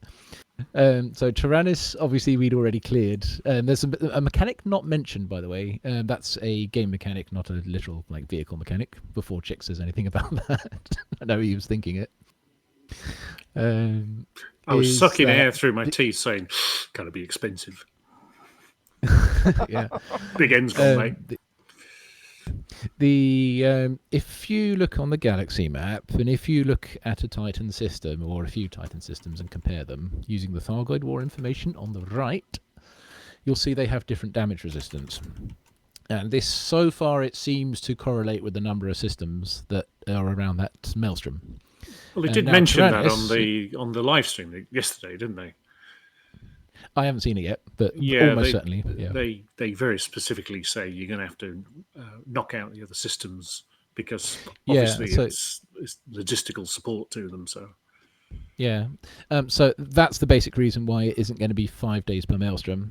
Tyrannus was already weakened. There was obviously a bit of fiddling occurred over the new year, so it recovered a little bit, but it's still only down at 8, 10, something like that.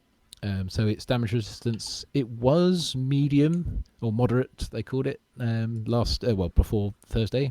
Today it's risen to high, but it's still going down. It's obviously still going down.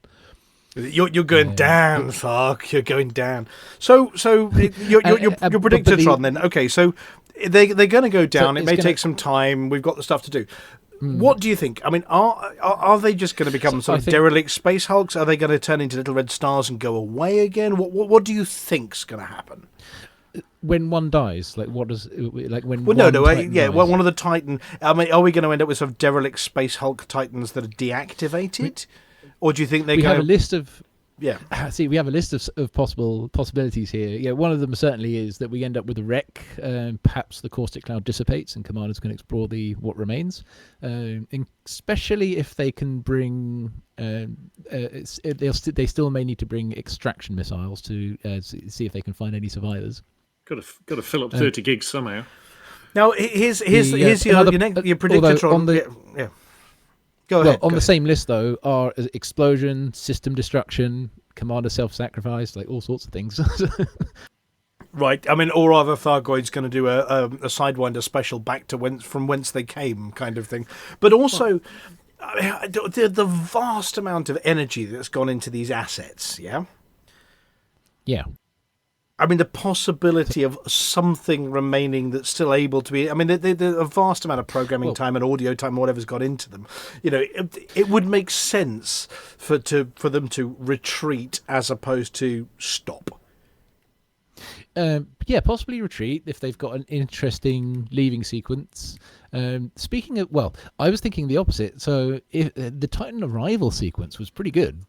Oh, that whole star flying in and the paths and... Yeah. Yeah, how like you could be just doing some missions somewhere around. I don't know when you pilots start now, but you know what I mean. Then you try to find your black box salvage signal source, go on the FSS, and you you see something making a strange noise about a third of the way along. Yeah, and sort of drifting through the system and then out again. You know, could they be a wandering lost Titan? Can the last remaining Titan clear off and, you know? Well, if a new Titan were to arrive, like if they start replacing them, then, for example, that would be something which commanders who didn't see it in November 3308, that would be something that... I mean, given all the effort gone into the assets, it would be genuinely a pity if we beat them and there was no more. You know what I mean? The other type of speculation is that insofar as most of them came from approximately the Cull 70 sector, that there are probably a whole load more. Yeah, that permit locked area next to Cull 121, which might potentially be Guardian or something else like that. They retreat back to Thargoid space, and you know, do we therefore invade Thargoid space? And there are lots more of these. And with a power play update coming, could Thargoids become a power? There we go. Oh, that I I shouldn't comment on that. I have absolutely no idea. To me, power play means you join Yuri Grom and you get your containment missile.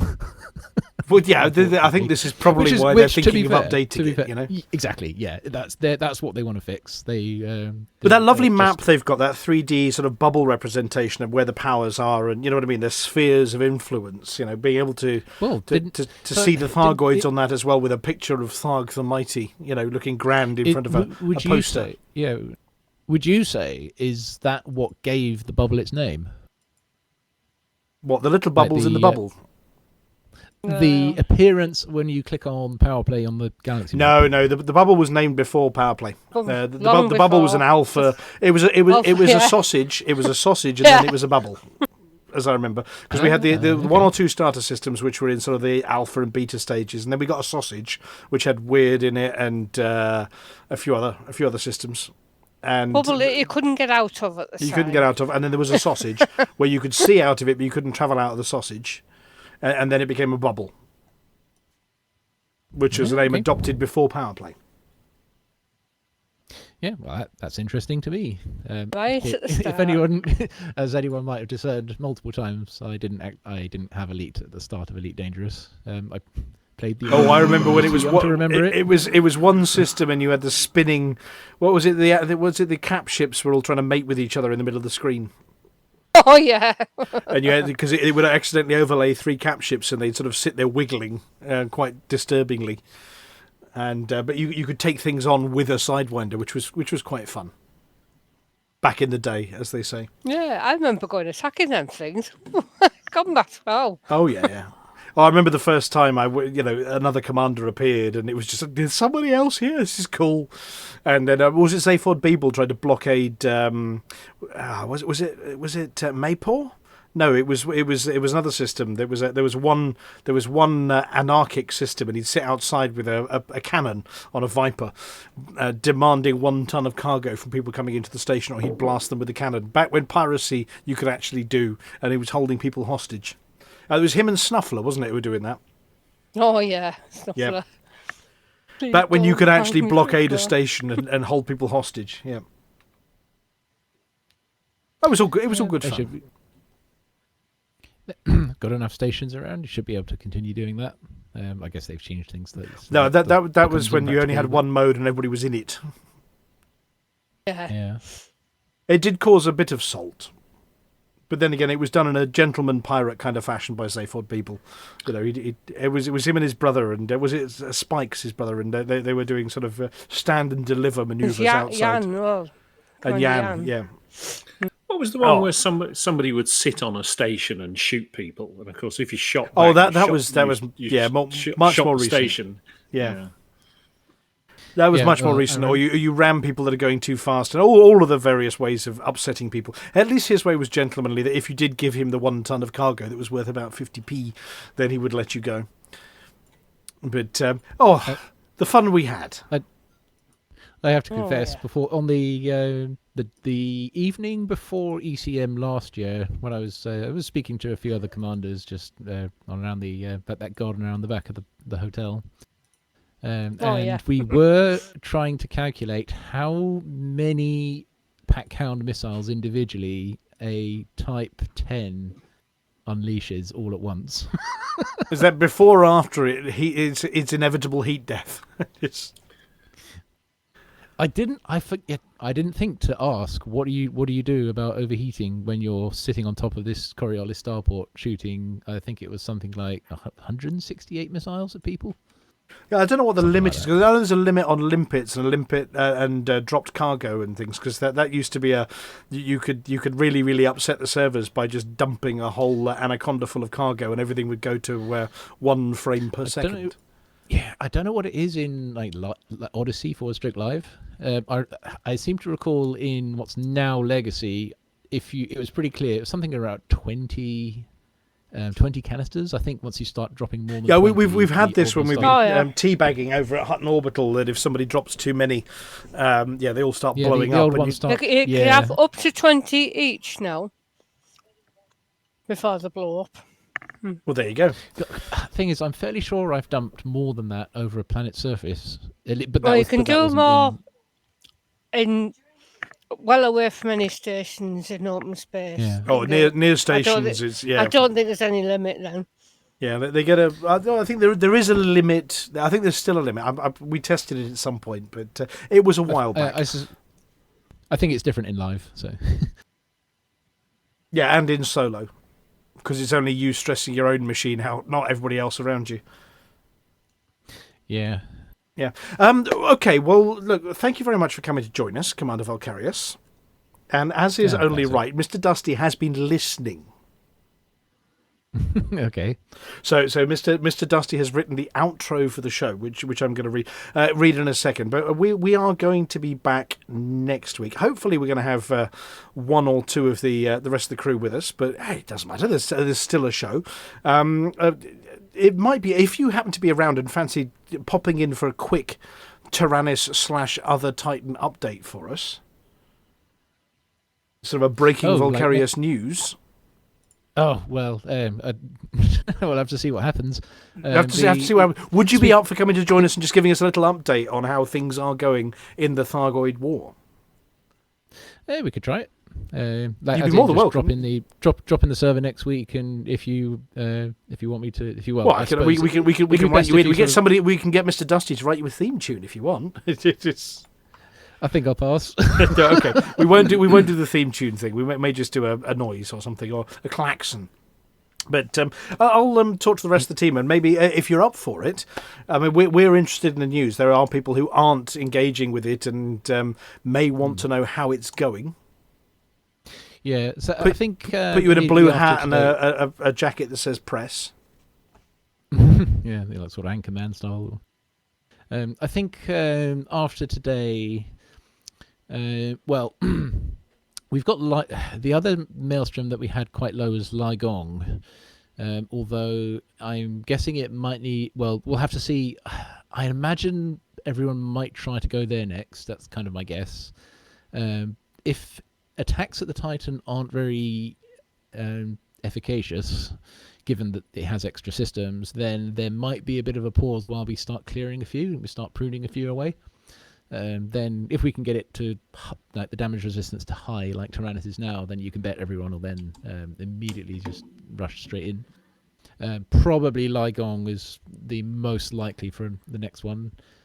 After that, things will slow down because all the other maelstroms have many, many more systems.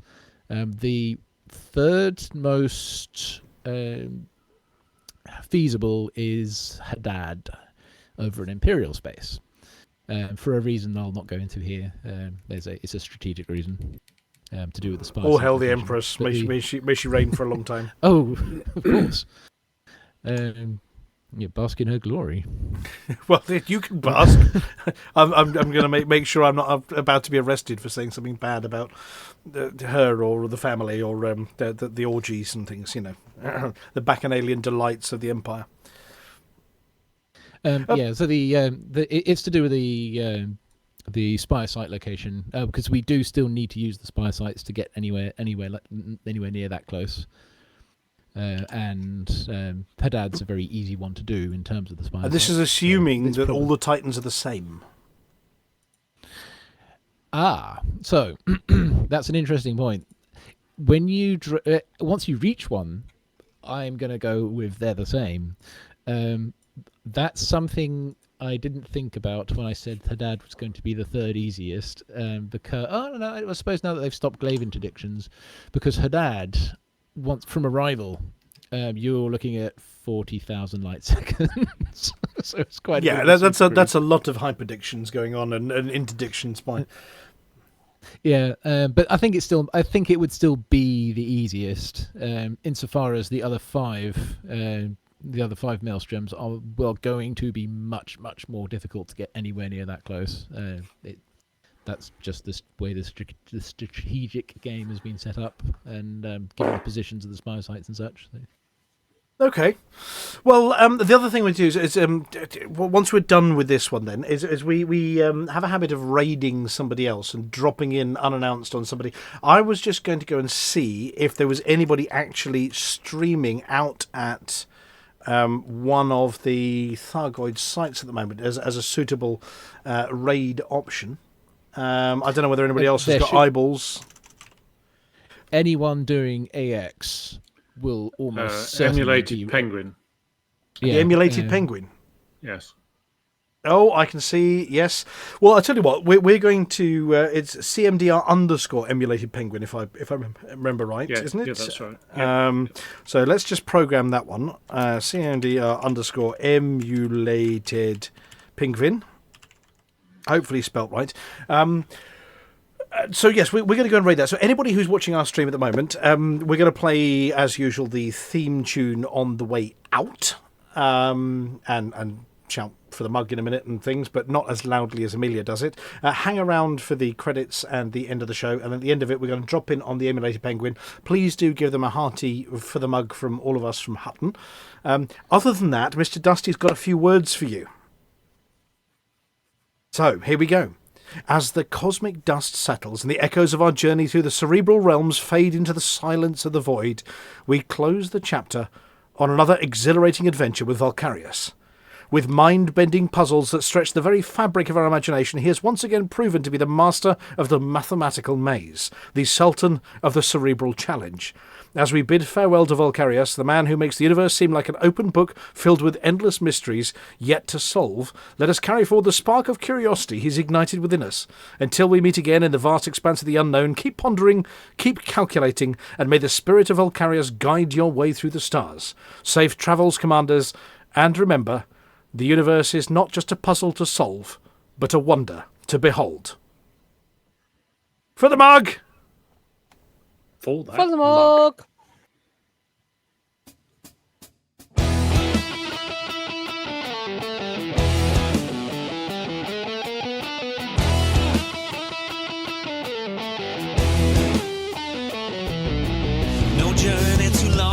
cargo too small. The profit margins never really mattered at all. We're gonna take the cargo where it's needed today. Super cruising all across the Milky Way. We'll take anything, anytime, anywhere. Loading up the T-9s to the brim with rail. For the mug, yeah, you know just where we're coming from. For the mug, now everybody sing the Hutton Trucker song. For the mug. Flossy always seems to crash into the sun. Swivel likes the pilot on the Xbox One. Alvin at the front, you know he leads us well. Trucking across the galaxy, now everybody yell. For the mug, yeah, you know just where we're coming from. For the mug, now everybody sing the Hutton Trucker song. For the mug, yeah, you know just where we're coming from. For the mug, now everybody sing the Hutton Trucker song.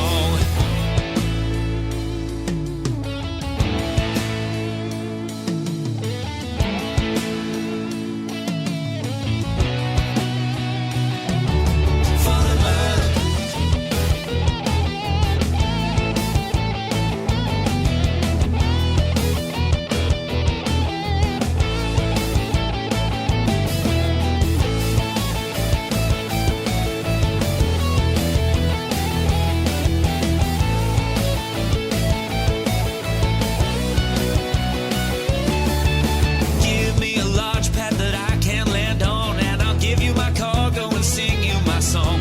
No part 22 light years to go. Cruising to Hutton, whoa, whoa, whoa. No journey too long and no cargo too small. The profit margins never really mattered at all. We're gonna take the cargo where it's needed today. Super cruising all across the Milky Way. We'll take anything, anytime, anywhere. So shout it out loud like you don't even care. For the mug, yeah, you know just where we're coming from. For the mug, now everybody sing the Hutton Trucker song. For the mug, yeah, you know just where we're coming from. For the mug, now everybody sing the Hutton Trucker song.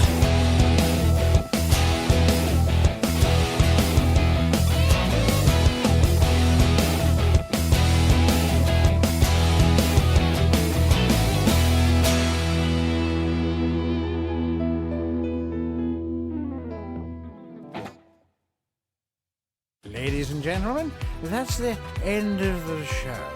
Everybody's buggered off now, so why don't you bugger off?